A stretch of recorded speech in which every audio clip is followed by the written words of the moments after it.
اللهم إني أسألك علما نافعا ورزقا طيبا وعملا متقبلا. Ya Allah, sesungguhnya aku mohon kepadamu ilmu yang berguna, rezeki yang baik dan amal yang baik diterima. Hadis riwayat Ibnu Majah.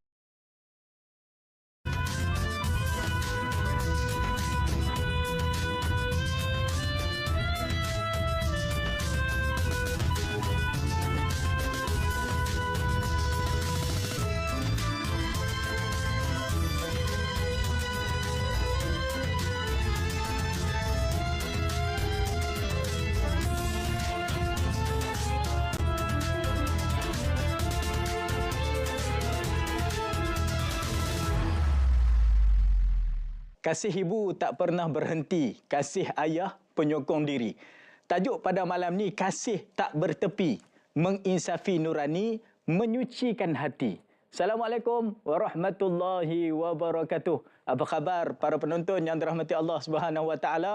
Anda pada malam ini bersiaran bersama dengan kami Forum Perdana Ehwal Islam, bicara wara agama nombor 1 terbaik di Malaysia, insya-Allah. Anda pada malam ini bersama dengan kami langsung dari studio utama Yusof Kompleks Islam Putrajaya, dan tentunya anda dapat bersiaran bersama kami menerusi TV1 juga dalam YouTube Jakim, Facebook Jakim dan juga RTM Klik.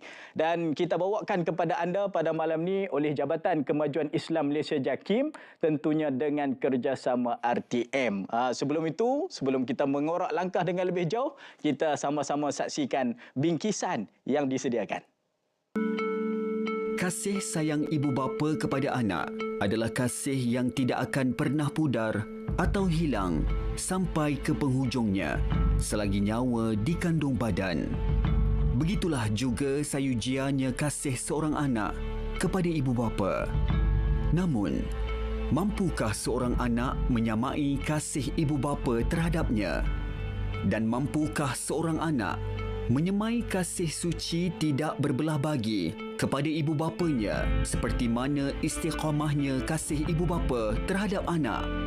Bir al-walidain, berbakti kepada ibu bapa khususnya dalam fasa usia emas mereka, serta mencari titik keseimbangan antara kewajipan dan realiti hidup moden bukan satu tanggungjawab yang mudah untuk dilaksanakan.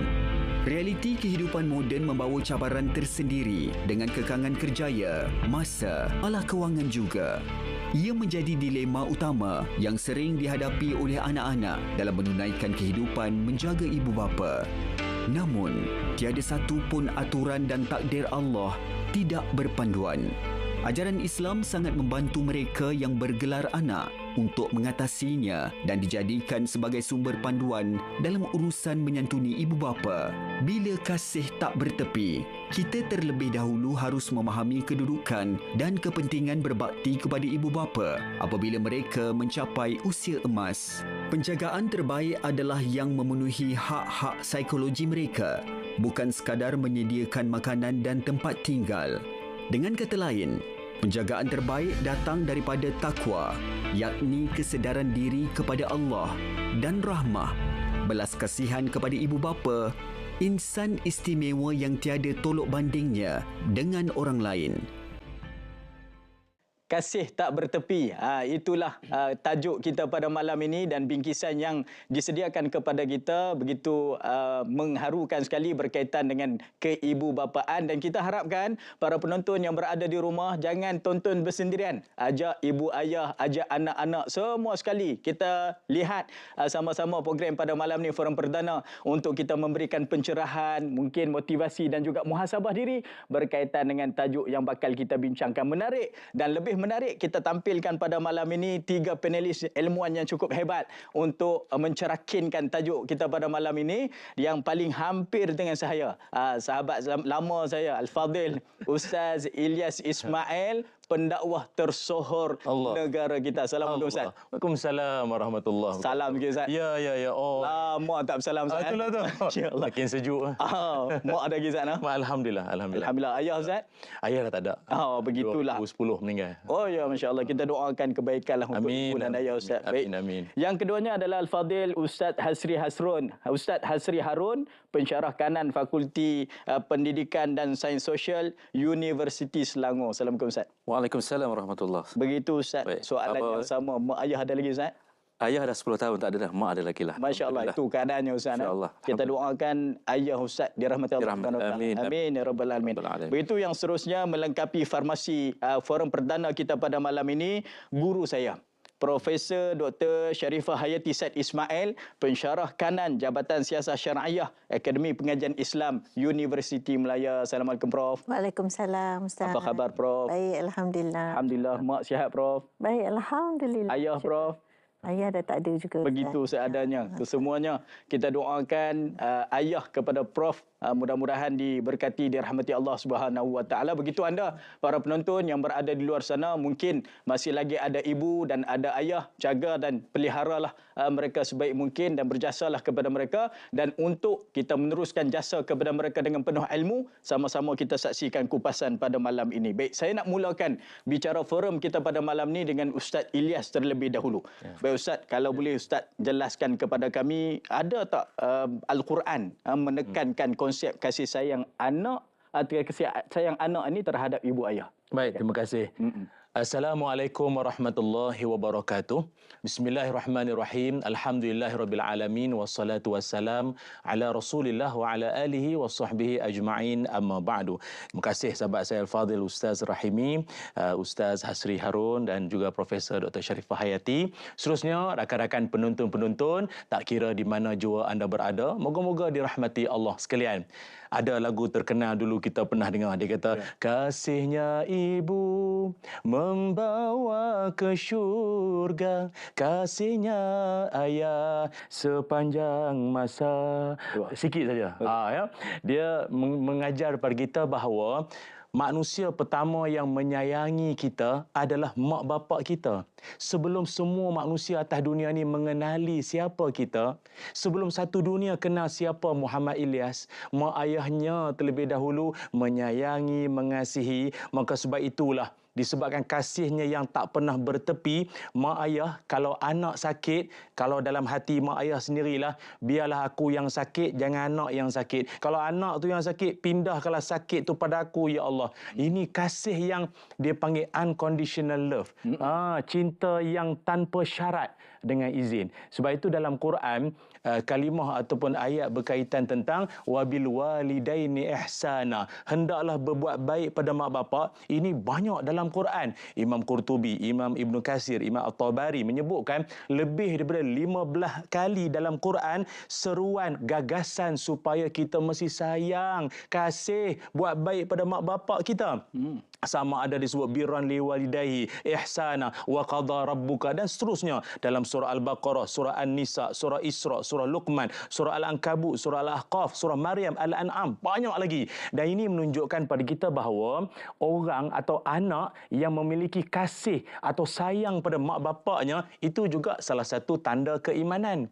Sebab itu para ulama termasuklah Imam Nawawi rahimahullah, Imam Baihaqi juga Imam Bukhari menyenaraikan sebagai orang-orang yang sangat sayang santun terhadap mak bapak itu lambang keimanan. Sebab itu daripada iman kan 70 cabang. Berbuat baik pada mak bapak itu cabang ke-12. Maknanya kalau kita hidup, dia iman ni bukan soal luaran semata-mata, serbannya besar, mulut nampak berwirid sentiasa. Belum semestinya itu. Tetapi salah satu lambang keimanan itu sayang, kasih pada mak bapak. Hatta Imam Qurtubi menyebutkan dalam Jami'ul li Ahkamil Quran, buat baik pada mak bapak yang fasik, yang munafik juga adalah satu tuntutan. Maknanya mak bapak yang munafik, yang fasik sekalipun, wajib berlaku baik terhadap mereka.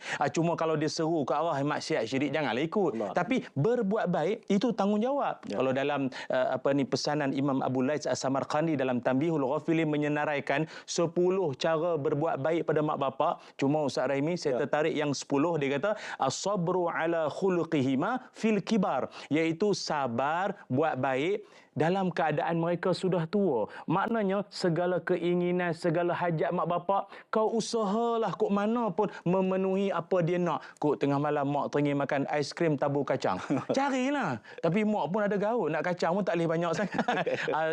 Strawberry celup coklat, ikhtiar. Sehabis baik. Mudah-mudahan asbab kita dapat syurga. Amin. Subhanallah, satu mukaddimah yang sangat menarik yang dibuat oleh Al-Fadhil Ustaz Ilyas. Apapun jelas di dalam Al-Quran memang ada dalil yang qat'i. Anak perlu berbuat baik kepada ibu dan ayah. Ini adalah arahan daripada Allah Subhanahu Wa Taala. Kita dah cuba nak buat baik, nak bertanggungjawab terhadap ibu dan ayah, tapi masalahnya jarak memisahkan kita. Kita duduk di Kuala Lumpur, mak kita duduk di Kedah. Jadi bagaimana kita nak berbuat baik kepada mak ayah? Adakah melalui fizikal sahaja syarat berbuat baik ini ataupun bagaimana? Saya nak lontarkan soalan ini kepada Prof Dr. Sharifah. Silakan. Bismillahirrahmanirrahim. Assalamualaikum warahmatullahi wabarakatuh. Terima kasih kepada Ustaz Muhammad Rahimi, moderator kita, panel-panel, Ustaz Ilyas Ismail dan juga Ustaz Hairi Harun, ya. Semua yang bersama-sama dengan kita dalam forum perdana Ehwal Islam pada malam ni. Alhamdulillah Ustaz, sebenarnya bila Ustaz mula tanya je, mak ada lagi, ayah ada. Sebablah. Yalah. Memang kita sebab lah Ustaz. Kadang-kadang kita terlupa. Orang yang melahirkan kita, yang pada namanya dibinkan dia Ustaz. Dan kita juga lupa masa hidup kita, kita dibinkan dengan ayah kita. Bila kita meninggal, kita disebut dengan nama ibu kita. Fulan, anak fulanah. Maknanya cantik Allah susun Ustaz. Bila lahir dibinkan dengan nama abah. Bila meninggal disebut nama mak kita. Saya nak mengajaklah kita semua sambil tengok ni, kita doalah untuk mak abah kita. Rabbighfirli wa liwalidayya warhamhuma kama rabbayani shaghir. Mudah-mudahan Allah Subhanahu taala mengabulkan doa kita semua atas niat kita yang baik untuk berbakti pada mak abah. Tuan-tuan dan puan-puan sekalian, bila cakap tentang birrul walidaini ihsana, buat baik kepada mak abah dengan sebaik-baiknya ihsana. Yang antaranya betul Ustaz Ilyas sebutkan tadi, antaranya dalam surah Al-Isra ayat 23 kan Ustaz? Ya. Wa qada rabbuka alla ta'budu illa iyyah wa bil walidaini ihsana. Sehingga kan diletak kata ulama, berbuat baik pada mak abah tu selepas tauhid kepada Allah. Sampai macam tu. Kedudukan mak abah ni, bak kata lagu jugalah Ustaz Ilyas kan. Ada nyanyi kata ayah dan ibu tu wali keramat. Maknanya kedudukan mak abah ni Allah letak sistem dia, sistem birrul walidaini ihsana ni adalah sistem yang telah wujud sejak datang Islam.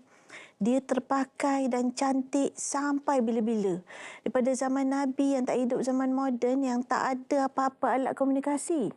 Sampailah kepada zaman tok nenek moyang kita, sampailah kepada zaman kita yang sekarang ni, komunikasi kita dah duduk dalam zaman komunikasi yang kalau ikut data statistik negara kita ni, tuan-tuan dan puan-puan sekalian, yang ada telefon mudah alih adalah peratusnya dalam negara kita 99.5% rakyat kita ada telefon mudah alih. Dengan capaian internet pula 98% lah. Maknanya telefon kita semua pun ada atas meja. Semua boleh, semua ada. Berkata-kata 99.5%. Dan kalau kata mudah alih, maknanya kita boleh bawa pergi mana-mana. Bila ada internet pula boleh telefon. Jadi kadang-kadang kita ni malu alah kat diri sendiri. Aku kata aku sibuk, aku kata aku tak sempat. Padahal depan mata telefon tu. Tuan-tuan dan puan-puan sekalian, kadang-kadang Ustaz, kalau cerita mak-mak kita lama-lama nak panggil anak, rindu ke anak, dia kata, dia beritahu rambutan dah berbuah ni nak, kata dia gitu. Manggis dah luruh-luruh dah ni, durian pun ada ni nak. Dia cerita buah-buah ni Ustaz. nak kata apa, sebenarnya dia nak anak dia balik. Tapi anak ni tak faham. Sini banyak durian, Mak. Sini sentiasa ada durian. Mak ni jadikan durian, jadikan rambutan, nak tarik anak balik. Jadi tuan-tuan dan puan sekalian, mari kita tengok sistem ni sehingga Allah katakan orang yang buat baik pada mak abah ni dia panggil gelaran abrar. Sammahum abraran li'annahum birru aba'ahum. Mereka ini dinamakan abrar, dan kita baca dalam Al-Quran, innal abrara lafi na'im. Orang-orang yang baik, antara yang paling utama baik ni ialah akrab. Akrab yang paling dekat pula adalah mak abah. Orang yang abrar ni dalam an-na'im, maknanya dalam syurga, insya-Allah. Subhanallah. Baik, saya nak pergi kepada Ustaz Hasri Harun berkaitan dengan realiti kita pada hari ini. Kita bukan tak nak menjaga ibu dan ayah. Kita nak yang terbaik untuk ibu dan ayah kita. Kalau ibu dan ayah kita hantar ke rumah perlindungan, mereka kita fikirkan lebih baik menjaga daripada kita menjaga. Sebab itu, adakah merupakan kesalahan kita, Ustaz, kita menghantar ke rumah perlindungan untuk ibu dan ayah ni untuk jagaan yang lebih baik atau bagaimana menurut agama? Silakan. Bismillahirrahmanirrahim. Alhamdulillah wassalatu wassalamu ala Rasulillah wa ala alihi wa sahbihi wa man tabi'ahu wa nasarahu wa wala. Terima kasih Ustaz Rahimi, Ustaz Felias dan juga Prof. Alhamdulillah, kedua-dua kupasan tadi cukup menyentuh jiwa dan perasaan kita semualah yang ada di studio dan juga di rumah. Bercakap tentang persoalan menghantar anak ke rumah, menghantar ibu ke rumah perlindungan atau rumah penjagaan ini, sebenarnya ini bergantung kepada keadaan situasi sebenarnya. Pada pandangan saya lah ya, kalau kita lihat bahawa tanggungjawab yang paling besar sebenarnya anak-anak menjaga ibu-ibu dan ayah di rumah masing-masing sebenarnya ya. Tetapi dalam keadaan sekarang ini, saya melihat bahawa keadaan yang mungkin merubah situasi dan kondisi masyarakat tersebut. Kadang-kala ada anak-anak yang mungkin ada keterbatasan, ada halangan-halangan. Jadi apabila dihantar anak ibu ayah itu ke rumah perlindungan, kita kena lihat, tengok niat dan tujuannya. Apakah penghantaran itu tujuannya untuk melepaskan tanggungjawab? Kalau itu yang dilakukan, Ustaz, sebenarnya ini merupakan sesuatu yang amat bertentangan dengan prinsip dan juga tanggungjawab anak sebagai kepada ibu dan ayah mereka. Tetapi barangkali dalam keadaan sekarang ini mungkin situasi dan perubahan itu berlaku, mungkin anak-anak berbincang dan mungkin ibu dan ayah sendiri merasai ini sesuatu perkara yang amat baik untuk diri mereka. Maka adalah sesuatu yang perlu diberikan perhatian. Mungkin dengan penghantaran itu disediakan kemudahan-kemudahan yang baik. Kawan Prof ya, yang membuka pusat-pusat penjagaan ini ya. Tetapi kadang-kadang kita lihat tidak semualah anak-anak ada yang bersikap sedemikian, Prof ya. Tetapi harus dilihat ini dalam keadaan yang positif berdasarkan kepada pandangan Islam, disebut oleh Prof tadi, tanggungjawab, rasa berkasih sayang, disebut oleh Ustaz Ilyas tadi bagaimana Islam menjaga peranan dan tanggungjawab tersebut. Maka sebab itu ianya harus dilihat dalam keadaan yang lebih baik.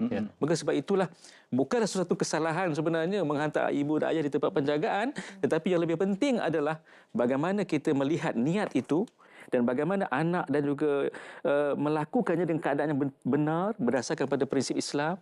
Janganlah kita hantar mak ayah kita itu dan kita diam begitu saja, Ustaz Ilyas ya. Tinggal kita tanpa bertanggungjawab, tanpa memberikan kemudahan-kemudahan, tanpa kita memberikan setiap apa tanggungjawab kita, kerana semua tanggungjawab itu adalah birrul walidaini ihsana. Maka sebab itu Islam amat terbuka dalam perkara ini. Namun harus diingat para penonton sekalian, janganlah sikap kita menghantar itu semata-mata untuk melepaskan tanggungjawab kita. Betul. Kalau kita melepaskan tanggungjawab kita, ini adalah merupakan suatu ketidakpertanggungjawaban terhadap usaha dan tanggungjawab kita sebagai anak. Saya juga sebagai seorang anak. Kalau ditanya kepada saya, Prof, saya pun tidak bersetuju. Tetapi kadang-kadang bagi setengah keluarga yang lain, mungkin mereka telah berbincang ibu ayah. Mungkin di tempat itu ada kemudahan-kemudahan yang baik, pengajian ilmu dan sebagainya. Maka di situlah kita melihat banyak aspek-aspek yang boleh memberi manfaat. Mudah-mudahan yang lebih penting bagi kita adalah jangan sampai kita hilang tanggungjawab kita kepada kedua ibu bapa kita tersebut. Baik, Alhamdulillah.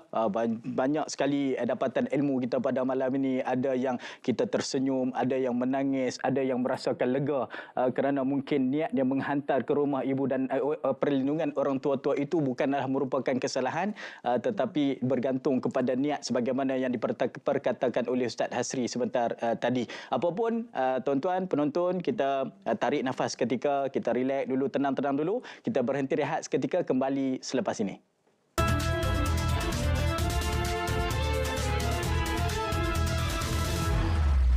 Terus bersama dengan kami Forum Perdana Ehwal Islam yang kita bawakan pada malam ini daripada studio utama Yusof Kompleks Islam Putrajaya dengan tajuk yang kita sedang bicara warakan, kasih tak bertepi. Baik, saya nak pergi kepada Ustaz Ilyas. Masih lagi penonton tak puas lagi mendengar kupasan daripada Ustaz Ilyas berkaitan dengan tajuk ini, dan saya nak bertanyakan pada Ustaz Ilyas berkaitan dengan situasi semasa ni Ustaz. Ramai mungkin ada orang buat social eksperimen, tinggal mak ayah di stesen bas dan sebagainya kan.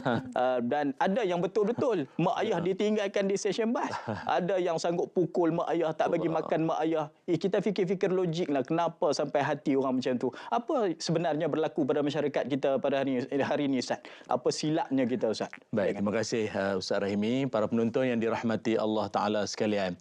Kita tak nafikan memang ada dalam kalangan ibu dan ayah atau warga emas, dia memang lebih memilih atau suka untuk duduk sendirian. Dia lebih selesa rumah dia. Buruk-buruk pun rumah aku. Aku suka rumah aku sendiri. Ya, rumah anak-anak macam-macam kemudahan sana sini, hiburan. Tak. Rumah dia juga dia nak. Ataupun kadang bawa mak mai duduk rumah kita sekejap. Dia teringat ayam dia dah. Dia teringat itik dia dah. Dah itik pun tak ingat kat dia. Dia ingat pokok tak jeruih lagi, pokok tak siram lagi. Dia jaga sungguh pokok tu. Kemakmuran pokok tu memang jaga sungguh. Itu orang tua kita kena hormat tak? Jangan kata mak ni apa lagi tu. Tahu ni. Ataupun ada setengah warga emas atau ibu ayah yang memilih untuk memondok. Dia kata daripada aku menengok TV, televisyen siang malam di rumah, baik aku pergi duduk di pondok, belajar dengan kawan-kawan, ada silibus, ada kita, walaupun tidur. Tapi masa ceramah tu lah dia tidur banyak. Tapi okeylah, dia ada suasana, circle-nya tu sangat cantik untuk dia. Namun Ustaz Rahimi dan rakan-rakan panel sekalian, yang menyedihkan kita adalah ada di kalangan warga emas memang ditinggalkan anak-anak, tak dipedulikan. Jangankan tak dipedulikan, telefon tanya khabar pun tak, jangankan kirim duit, kirim salam pun tak. Memang betul. Saya ke dalam bab ni agak tersentuh sikit sebab ada satu kajian di Malaysia kita ini mendapati bahawa 49.8% warga emas berisiko mengalami social isolation atau pengasingan sosial, atau juga disebut emotional loneliness, kesunyian emosi. Sedih, dia 31.9% warga emas dia tinggal seorang-seorang tanpa perhatian keluarga ataupun tanpa anak-anak mengambil cakna. Mak sihat ke tak? Ayah apa keadaan ni semua? Ingat, sahabat-sahabat, anak-anak penonton yang dirahmati Allah sekalian, apa tanda orang ada iman? Orang ada iman, tandanya ada kasih sayang. Kasih sayang itu lambang keimanan. Kalau lemah kasih sayang, artinya lemahlah keimanan. Sebab itu dalam hadis Nabi Muhammad SAW menyebutkan, Nabi ulang, rarima anfuhu, summa rarima anfuhu, summa rarima anfuhu. Rugilah, hinalah, celakalah. Siapa? Iaitu orang-orang yang man adraka walidayhi indal kibar, orang yang berkesempatan hidup dengan mak bapaknya, namun akhirnya dia tak layak ke syurga. Patutnya hidup dengan mak bapak itu kan asbab untuk kita dapat syurga Allah, seperti yang Ustaz sebut dan Prof sebutkan tadi. Tak dapat ke syurga sudahnya. Ini yang sedih. Maka sebab itu saya tertarik pendapat Imam Nawawi rahimahullah dalam syarah Sahih Muslim menyebutkan, dengar baik-baik ya, kederhakaan itu bukan semata-mata pada kasarnya bicara seorang anak. Akan tetapi, derhaka itu juga termasuk mengabaikan mak ayah. Itu juga kederhakaan. Ibnu Hajar Al-Asqalani rahimahullah menyebutkan, mengabaikan kebaikan mak bapa atau tarakal bir itu juga satu lambang kederhakaan. Ada anak 8 tahun tak balik kampung, tak balik rumah mak, padahal duduk sama negeri. Apa sebab? Kecil hati dengan mak, ada benda tak puas hati dengan mak, sanggup begitu ya. Jangan tanya kenapa kalau tak dapat jalan ke syurga. Balik kembali, taubat, mohon ampunlah pada mak dan juga Allah Subhanahu wa taala. Wallahu alam. Subhanallah, ish. Mengabaikan mak dan ayah juga merupakan satu kederhakaan. Ini kita tuan-tuan, bukan ada satu mak ayah tau. Kita ada mak kita, ayah biologi kita. Kita ada mak mentua, pak mentua kita. Tambah-tambah orang perempuan. Ada suami pula yang perlu dia bertanggungjawabkan. Prof, Ya. bagi pencerahan kepada kami bagaimana kita nak seimbangkan tanggungjawab penghormatan kita ni kepada mak kita, ayah kita, mak mentua kita, pak mentua kita, suami kita. Prof, silakan. Ya, betul. Dalam bercakap tentang menghormati mak abah dan juga mak mertua, pak mertua yang juga secara fiknya adalah halal bagi kita. Maknanya macam mak abah kita ni kadang-kadang orang perempuan ni dia dilema, Ustaz. Ya. Nak utamakan suami ke mak abah? Mak abah apatah lagi pak mertua lah kan. Mak mertua kan. Jadi saya nak sebab beginilah. Kita jangan dilema kerana dah ada sistem dah juga dalam Islam. Ya. Dia mudah gini, suami first tapi mak abah, mak mertua, pak mertua tak fras. Suami first tapi mak abah, mak mertua tak fras. Ingat tu? First and First but no fras. Jadi suami tu kena first. Bila dah kahwin, mak abah pun perlu faham. Jadi dah disebut dalam banyak dalil lah. Ya? Dikatakan bahawa al-mar'atu iza salat khamsaha wa samat syahraha wa hafizat farjaha wa ta'at zawjaha faqila laha udkhuli min ayyi abwabil jannah sya'at zawjati. Orang perempuan salah satu tempat cara dia masuk syurga pilih mana nak ialah bila dia taat suami. Dan bila taat suami pula disebut dalam riwayat yang lain bahawa la umirtu ahadan ay yasjuda li ahadin la amartul mar'ata an tasjuda li zawjiha. Kalau aku boleh suruhlah orang perempuan ni untuk sujud kepada orang, aku suruh dia sujud pada suami. Allah. Macam tu. Kalau boleh sujud dengan orang, kita tak sujud ke orang, kita letak dahi kita ke sejadah hanya untuk Allah SWT. Maknanya taat pada suami tu first. Tapi macam yang disebut tadi, taat tu bertempat. Bukanlah suruh buat maksiat pun taat di bulan puasa jahat. Kita tak payah puasa jahat. Bukan macam tu. La ta'ata li makhluqin fi maksiatil khaliq. Itu jelas. Jadi formula dah jelas dah. Tapi jangan lupa walaupun suami first, mak abah jangan sampai fras. Dia ibarat kita kata orang Melayu menarik rambut dalam tepung. Rambut tak putus, tepung tak berserakan. Jadi peranan suamilah juga yang kawam ni. Awak dah telefon Umi, dah telefon Walid, dah telefon Abah. Minggu ni awak ada tanya khabar dia. Awak ada bagi duit apa-apa? Jom kita balik. Suamilah ni yang sama-sama bantu supaya isteri tak rasa bersalah ataupun serba salah. Nak telefon ke tak, nak bagi duit ke tak, nak balik ke tidak kan? Jadi sama-sama. Kalau kita ada sistem ni Ustaz, insya-Allah inilah sistem yang Allah dah letak dah. Sama macam sistem hormat mak bapak. Tak kira dia ada degree ke, dia dikenali ke tak dikenali ke, dia ada pangkat ke tak ada pangkat ke, kau mak, kau abah, kau taat, kau tu tak taat. Sebab dia rotate nanti. Birru aba'akum tabirrukum abna'ukum. Kau buat baikkan mak bapak kau, nanti anak kau buat baikkan kau. Itu sebab itu Ustaz, di akhir ni tuan-tuan dan puan-puan sekalian, ibu bapa hormat, hidup berkat. Baik, Alhamdulillah. Saya tak nak komen panjang berkaitan apa yang diperkatakan oleh Prof sebentar tadi. Saya ingat jelas kepada tuan-tuan, puan-puan untuk kita mengambil sebagai satu pengetahuan, maklumat dan kita nak amalkan dalam hidup kita kepada suami, isteri, ibu dan juga ayah, ibu dan juga bapa mertua kita. Baik, kepada Ustaz Hasri Harun. Saya tertarik dengan penjelasan Ustaz Ilyas Ismail sebentar tadi berkaitan dengan satu hadis berkaitan dengan kata raghiba anfuhu filakalah rugilah orang yang sempat hidup dengan mak ayahnya tapi tak dapat masuk syurga. Apa maksud hadis ni Ustaz? Ya. Para penonton sekalian, mungkin Prof pun biasa dengar. Kita kata dalam bahasa Melayunya, seorang ibu boleh memelihara 10, 20 anak ya, Ustaz ya? Ya. Tapi kadang-kadang anak-anak ni nak menjaga seorang ibu pun rasa susah. Saya pun terasa sebenarnya kadang-kadang kita pun ada juga kelemahan-kelemahan dalam konteks kita nak memelihara. Dalam hadis ini disebut Ustaz tadi ya, bagaimana rugi disebut oleh Rasulullah sallallahu alaihi wasallam. Apa yang kita nak ambil gist daripada hadis ini sebenarnya ialah ambil peluang. Ya. Ambil peluang kepada kita ini bagaimana untuk kita berkhidmat dengan ibu dan ayah kita yang masih hidup. Ya. Walaupun ibu ayah kita telah tidak ada, kan? Tetapi itu suatu perkara yang merugikan bagi kita sebenarnya kalau dah tidak ada. Kalau masih hidup ini kita tidak ambil peluang untuk berkhidmat dengan ibu ayah kita. Disebut oleh Prof tadi. Menelefon, bertanya khabar, Apatah lagi dengan khidmat kita memberikan bantuan dan sebagainya. Ini sesuatu yang diajar dalam Islam.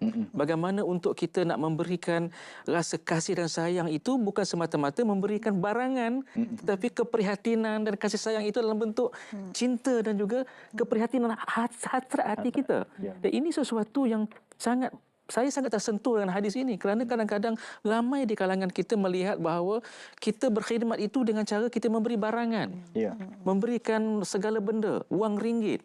Tetapi hakikatnya disebut oleh Prof tadi, bukan itu yang diminta oleh ibu dan ayah kita. Kita mungkin belum pernah jadi, Prof.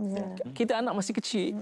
Tapi satu hari nanti, kalau kita melakukan perkara yang sama kepada ibu dan ayah kita, mana mungkin satu hari nanti anak-anak kita juga akan melakukan perkara yang sama kepada diri kita. Maka sebab itu, ambil peluang ini untuk kita berkhidmat, kita memberikan jasa yang terbaik untuk ibu dan ayah kita yang masih hidup, apatah lagi walaupun ini disebut sebagai perkara yang rugi, tapi kerugian itu walau bukannya hanya di dunia, tapi rugi juga kita di akhirat nanti setelah tidak ada ibu dan ayah kita. Saya sudah tidak ada ayah hari ini.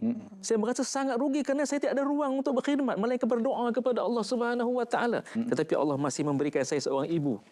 Ya, masih ada ibu lagi. Maka inilah peluang yang kita ada untuk kita berkhidmat, kita memberikan jasa yang terbaik kerana seorang ibu itu kehidupannya telah diberikan kepada kita yang terbaik sepanjang hari-hari ini.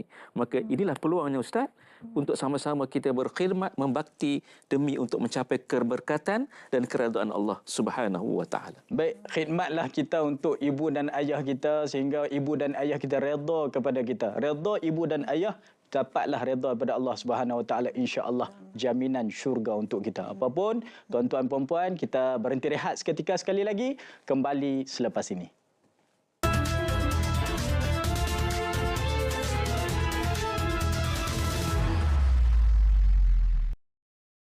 Anda bersama dengan kami Forum Perdana Ehwal Islam yang kita bawakan kepada anda langsung dari studio utama, Studio Yusof, Kompleks Islam Putrajaya JAKIM, dengan tajuknya yang kita masih lagi warakan adalah berkaitan dengan kasih tidak bertepi. Baik, saya nak pergi pula kepada Prof. Dr. Sharifah berkaitan pada hari ini mungkin ada pendekatan daripada kerajaan, apa nasihat Prof mungkin kepada institusi Islam untuk kita menyuburkan rasa hormat di kalangan masyarakat terhadap warga emas yang ada pada hari ini. Silakan. Terima kasih banyak, Ustaz. Ya, Alhamdulillah, satu cara yang boleh dilakukan dan telah pun dilakukan oleh pihak kerajaan ataupun pihak berkuasa ni ialah pelbagai dasar-dasar lah. Termasuk juga dasar keluarga negara, dasar warga emas negara 2011 ya. Dan ternyata dasar-dasar ini adalah untuk memupuk institusi keluarga dan masyarakat yang hidup saling bahagia dan hormat-menghormati antara sama lain. Dan kalau kita lihat juga dalam indeks kebahagiaan Malaysia, Malaysia Happiness Index, pada tahun lepas 2024, kita ni dalam kategori daripada 10 skor 7.60 bahagialah masyarakat kita. Tapi yang menarik bagi saya untuk kita highlightkan, terutamanya bagi agensi Islam, saya katakan tadi, skor itu menunjukkan apakah faktor yang boleh menyebabkan masyarakat ni bahagia. Paling tinggi skor daripada 10 adalah agama dan spirituality. Yang membawa seseorang itu bahagia adalah pegangan agama dia dan pegangan spirituality. Selain daripada yang kedua bawa bahagia 8.64%, yang tadi 8.69%. Yang kedua adalah institusi keluarga. Institusi keluarga boleh buat seseorang tu bahagia. Jadi saya nak tarik peratus yang paling tertinggi faktor tadi, iaitulah faktor agama dan spirituality. Terkaitlah dengan kita, agensi agama misalnya, sudah tentu program-program yang boleh membangunkan jiwa, Ustaz. Jiwa dalam keluarga ni yang dibangunkan ni bukan wang ringgitnya. Tetapi yang kita bangunkan, sayang kita pada mak bapak ni, Ustaz, adalah jiwa. Jadi bila kita dapat bangunkan jiwa anak-anak untuk saling hormat menghormati, dan hormat tu pula bukan kerana terpaksa, kerana kau lahirkan aku, tidak. Tetapi kerana dia tahu bahawa nikmat mak abah ni tidak ada duanya. Bila kita cakap nikmat mak abah tak ada duanya, bila dia pergi tak akan ada yang boleh ganti. Pada ketika itu kita mungkin boleh kata, lah aku balik kampung macam tak ada apa dah, sunyi dah. Lah aku makan tak sesedap mak aku masak dah. Masa tu kita bayangkan begitu. Sebab itu saya kata kadang-kadang Ustaz, kalau balik kampung belah suami pun dah tak ada arwah mak mertua, pak mertua. Saya tak sempat pun jumpa mak mertua saya. Tapi bila balik kampung, pernah satu ketika dulu balik kampung, saya cakap dengan anak-anak, inilah tempat walid awak dibesarkan. Sambil awak sapu, sambil awak lap, awak sedekahkanlah Fatihah. Ustaz, saya yakin bila kita membesarkan ahli keluarga kita dengan jiwa, Ustaz, walau miskin macam mana, walau jauh macam mana, walau sibuk macam mana, kita jadikan itu kemestian bagi kita untuk mendoakan mereka, untuk menghubungi mereka, untuk menggembirakan mereka. Dan semua ini datang dengan agama, Ustaz. Agama itulah yang menyebabkan kita buat benda-benda ni. Walaupun kadang-kadang, Ustaz, kita dibesarkan sekejap aja oleh mak abah kita, ataupun mungkin mak abah kita terlalu garang, tu yang menyebabkan kita terfikir-fikir. Tapi oleh kerana ada jiwa, iaitulah jiwa agama, menyebabkan kita tahu ini tanggungjawab yang aku nak berkat dalam hidup aku, dan tidak ada duanya. Sebab itu, tuan-tuan dan puan-puan sekalian, kita muhasabah diri seperti disebutkan tadi, bahawa ambillah peluang selagi ada mak abah supaya tidak kita menyesal di kemudian hari. Dan insya-Allah, yakinlah apabila kita berbuat baik kepada mak abah kita di dunia, pasti kelak akan kita mendapat ganjarannya di dunia lagi. Ini benda yang Allah boleh bayar cash, Ustaz, ya? Dan apatah lagi di akhirat dengan anak-anak kita juga akan memberikan jiwa mereka kepada kita. Baik, buat baik kepada ibu dan ayah pastinya akan memberikan satu perasaan yang tidak boleh kita ceritakan kepada orang, iaitu berkaitan dengan hati kita, jiwa kita akan merasa lapang, akan merasa tenang. Baik, kepada Ustaz Hasri Harun. Kita nak buat baik pada mak ayah, tapi anak-anak hari ini dia bukan tak nak buat baik, dia malu. Malu nak buat baik, pelik. Nak buat baik dengan mak ayah pun malu. Tapi memang ada spesies yang macam ni. Nak buat baik tapi segan-segan, malu. Mungkin didikan agama, didikan mak ayah tu buat dia, bagi dia malu atau bagaimana. Mungkin pada malam ni, Ustaz, ada amalan ataupun doa yang boleh merungkaikan perkara ni. Ya. Saya sebenarnya kalau kita lihat kesasaran Prof, dia kadang-kadang kejahilan sebenarnya anak-anak ini, ya. Apa masalahnya dengan ibu dan ayah kita? Malu apa yang kita nak tonjolkan sebenarnya? Kita tahu bahawa ibu dan ayah ini syurga kita, kan? Kalau dikatakan kesibukan disebut oleh Prof tadi, masa banyak sebenarnya ruang itu ada. Jadi sebab itu dalam konteks kasih tidak bertepi ini, seorang anak perlu memahami bahawa di sinilah ladang akhirat kita sebenarnya. Ya? Para penonton sekalian, ibu ayah kita ladang akhirat kita. Sebesar mana pun jawatan kita, sehebat mana pun kita, ibu itu adalah syurga bagi kita, dunia dan akhirat. Sebab itulah penting untuk kita melihat bahawa apa yang dilakukan dalam dunia ini sebenarnya memerlukan perjuangan dan kefahaman agama. Disebut oleh Prof tadi. Jadi sebab itulah perlu kepada sikap yang jelas bahawa dalam kita nak mendepani cabaran kehidupan ini sebenarnya, Ustaz, kita perlukan kepada kefahaman ilmu. Ya, ibu itu suatu perkara yang dianugerahkan oleh Allah Subhanahu Wa Taala.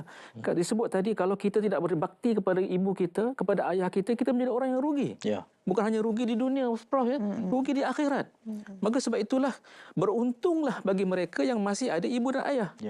Beruntunglah bagi mereka yang ada tempat dan ruang syurga yang ada, yang Allah kurniakan kepada kita di dunia lagi. Maka sebab itulah kita perlu banyak berdoa kepada Allah. Ya, mungkin ada setengah anak-anak ni yang kadang hatinya keras, susah sangat nak bertelefon, susah sangat nak membantu. Maka kita harus kembali balik kepada kesedaran bahawa apa yang dianugerahkan ini sesuatu perkara yang perlu dilakukan bukan untuk diri kita, tapi untuk kita mendapat keberkatan daripada Allah Subhanahu Wa Taala, insya-Allah. Mudah-mudahan ianya akan memberikan suatu kesedaran untuk kita menjadi anak yang benar-benar berbakti kepada ibu dan ayah kita yang masih hidup, setidak-tidaknya, ataupun yang kalau yang telah pun pergi bertemu dengan Allah, kita masih ada peluang untuk kita nak berdoa mendapatkan keberkatan daripada Allah Subhanahu Wa Taala. Baik, apa yang kita nak malukan itu ibu dan ayah kita, dan itu syurga kita. Sementara mereka masih ada, berbaktilah kepada mereka, ketepikan malu kita, yang pastinya bila kita berbuat baik kepada mereka, insya-Allah dapat ketenangan dunia dan juga kebahagiaan di akhirat sana. Kepada Ustaz Ilyas, tadi Ustaz Ilyas ada sebutkan bahawa ayah ustaz dah tak ada lagi dah. Boleh tak ustaz jelaskan kepada kami bagaimana mungkin cara ustaz berbakti kepada ayah yang telah pergi mendahului ustaz ni, nak menunjukkan kasih ustaz yang tak bertepi kepada ayah ustaz. Silakan. Terima kasih Ustaz Rahimi. Sebelum saya menjawab soalan tu, saya sambung sikit Ustaz Asri sebutkan tadi bila ada orang kadang dia malu, kadang dia nak menzahirkan sayang, cinta, kasih terhadap mak ayah ke apa, tak kisah melalui media sosial ke, cakap langsung ke apa. Saya dulu cicik, saya masih ingat lagi arwah ayah saya dulu, dia hadir ke sekolah, sekolah rendah saya masa tu. Dia hadir tu pula hari anugerah cemerlang. Nanti dulu. Yang cemerlang tu orang lain. Ayah saya datang dengan baju pakaian polis dia datang. Oh, segak duduk. Jadinya ada parent, ibu bapa orang sebelah tanya, "Tuan, anak dapat anugerah apa? Pelajar contoh, pelajar cemerlang, ketua pelajar apa?" Tak ada, dia nasyid je. Ayah saya kata, anak nasyid. Oh, nasyid je. Cara duduk tu macam anak tu nombor 1 terbaik sekolah. Sekarang saya dah jadi ayah, Prof, Ustaz. Oh, rupanya ayah datang tu sebenarnya satu sokongan. Oh, terima kasih ayah. Itulah dia. Saya sangat sebab ayah saya, dia tak cakap tapi dia tunjuk, inilah Ilyas. Hang jadi ayah nanti, hang mesti buat macam tu. Sesibuk mana pun, bab anak, jangan lewa, jangan abaikan kesungguhan menerusi tindakan dia tu sendiri. Sebab itu saya ingat bila sudah ketiadaan ayah saya ni, mak masih ada. Cuma saya ingat antara yang boleh secara umum saya sebutkan, yang mana Nabi Muhammad sallallahu alaihi wasallam berpesan, banyak ada 5 ada 6 perkara boleh kita amalkan, termasuklah as-salatu alaihima wal istighfaru lahuma wa infadhu ahdihima min ba'dihima wa silatu rahim allati la tusalu illa bihima wa ikramu sadiqihima. Termasuk apa? Mendoakannya, minta ampun untuk keduanya, memenuhi janji-janji mereka setelah mereka meninggal dunia. Mungkin mak ayah kita ada janji-janji tertentu, hajat-hajat tertentu, mungkin dia nak berwakaf, dia nak buat sesuatu yang tak kesampaian, maka anak teruskan hajat yang mungkin tak kesampaian tu, anak-anak ni teruskan. Termasuklah juga hubungkan silaturahmi atau silaturahim dengan keluarga keduanya. Macam Prof sebutkan tadi, sungguh pun tak berkesempatan bersama dengan mak ayah kita, mak ayah mertua sekalipun, kita hubungkan. Maksudnya ada orang kadang saya tengok anak-anak generasi muda di balik kampung Ustaz, kadang dia balik kampung kadang tak ada benda, macam tak ada jiwa apa sangat kan. Salah tu. Atau kadang tak balik langsung. Tanya tak balik kampung. Tak ada siapa dah. Mak ayah meninggal semua tak ada. Padahal mak pak saudara ada lagi. Mak pak saudara jangan main-main. Al-khalatu bimanzilatil ummi. Itu mak saudara sama darjat dengan mak sendiri. Jadi jangan dilepaskan peluang tersebut. Balik salam, cium tangan semua, doakan sebab dia adalah satu-satunya mak saudara kita tu. Dia mengganti mak kita. Termasuklah juga memuliakan teman dekat keduanya, kawan baik mak ayah kita, geng-geng surau apa, geng-geng masjid ayah kita kan, jumpa salam, peluk, saya ingat orang akan rasa, bagus ni, anak haji ni bagus sungguh, anak haji Piramli ni bagus sungguh lah. Dah ceramah TV pula tu kan, handsome pula tu. Orang akan anggap, dia punya kepujian tu dia ban ke bapak kita nanti. Tu yang seronok tu. Cuma sebagai di penghujung, ingat anak-anak sekalian, ada satu kelebihan kalau anak rajin minta ampun pada Allah bagi pihak mak bapaknya adalah, dalam syurga Nabi SAW cerita, ada hamba Allah masuk syurga dan Allah angkat darjatnya dalam syurga, dan ahli syurga tu macam terkejut. Apa dia angkat darjat ni, apa kelebihan? Rupa-rupanya Allah mengangkat darjatnya walau sudah masuk syurga kerana apa? Bistighfari waladuka laka, iaitu kerana doa dari anaknya. Maka beruntunglah mak bapak yang ada anak-anak yang sering mendoakan, sering mengirimkan bacaan ataupun pahala bacaan Quran atau minta ampun pada Allah Ta'ala untuk mak ayah yang telah tiada. Jadi beruntung kepada ibu dan ayah yang ada anak yang soleh, anak-anak yang sentiasa beristighfar pada mereka. Sedar atau tidak, ketiga panel kita pada malam ni semuanya tak ada ayah.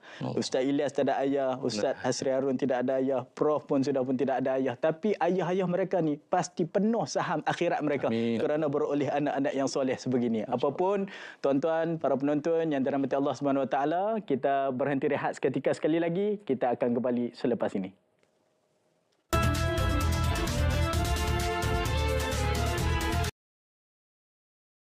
Kembali bersama dengan kami Forum Perdana Ehwal Islam dengan tajuknya adalah Kasih Tak Bertepi. Pejam celik para penonton yang melekat di kaca TV sekarang ni ataupun di mana-mana platform yang kita sedang membincangkan tentang ibu dan ayah kita. Banyak sekali dapatan yang memberikan kesan di hati kita pada malam ni. Baik, Pejam celik, kita berada di segmen kesimpulan dan saya nak mulakan beri ruang kepada Ustaz Hasri Harun terlebih dahulu untuk menyimpulkan perbincangan kita pada malam ni. Silakan Ustaz. Terima kasih para penonton. Terima kasih juga pada Ustaz Rahimi, Prof dan juga Prof Dr. Ustaz Alias. Kita bicara panjang Ustaz ya tentang berkaitan tentang kasih tidak bertepi ini. Apa yang ingin saya simpulkan daripada perbincangan kita adalah, pertama sekali, marilah sama-sama kita menetapkan keikhlasan kita dalam jiwa kita ini tentang pengabdian kita kepada Allah Subhanahu Wa Taala. Dalam masa yang sama juga kita melakukan khidmat bakti yang terbaik untuk ibu dan ayah kita. Saya sebut berulang kali tadi, beruntunglah mereka yang masih ada ibu dan ayah pada hari ini. Jadi daripada mereka yang masih ada itu, jangan lupa, jangan ambil peluang lagi untuk bersikap malu, segan atau tidak melakukan sesuatu yang tidak baik. Mari sama-sama ambil peluang ini untuk mendapat keridhaan Allah Subhanahu Wa Taala. Kembali untuk menjadi anak yang soleh dan soleha, dan jangan sekali kita menjadi anak yang akan membawa kepada neraka Allah Subhanahu Wa Taala. Baik, jom kita jadi anak yang soleh soleha, jangan membawa diri kita ke neraka. Baik, saya nak pergi kepada Ustaz Ilyas. Silakan. Ya. Seorang hamba Allah yang saleh, seorang Nabi Allah yang begitu terkenal dalam sejarah, iaitu Nabi Sulaiman alaihi salam.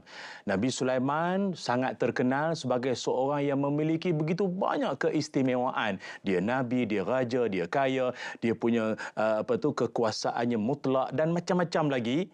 Tetapi dia ada satu sikap yang begitu menjentik rasa kita, iaitu baginda adalah seorang yang dalam doanya tak tinggal doa terhadap mak ayahnya. Rabbi auzi'ni an ashkura ni'mataka allati an'amta alayya wa ala walidai. Nampak? Maknanya di puncak kekuasaan, di puncak kemasyhuran, di puncak kejayaan, mak bapak tak dikesampingkan. Mak ayah dalam doanya. Itu kita nak. Banyak anak-anak ni hebat setara mana sekalipun, pada jawatan, kedudukan, posisi apa sekalipun, mak ayah sentiasa dalam iringan doa kita. InsyaAllah kalian anak-anak kan berkat dunia akhirat. Wallahualam. Baik, terakhir Prof, tolong tinggalkan ayat yang menyentuh kami. Simpulan. Ya, Alhamdulillah, tuan-tuan, puan-puan semuanya, kasih tak bertepi, memang itulah bukti kasih sayang ibu ayah kita yang tak bertepi dalam hidup kita. Ternyata apabila seorang sahabat baginda Rasulullah SAW datang kepada Ibnu Umar, Abdullah Ibnu Umar, dan mengatakan, aku dah menggendong mak aku dan aku tawaf kendong mak aku.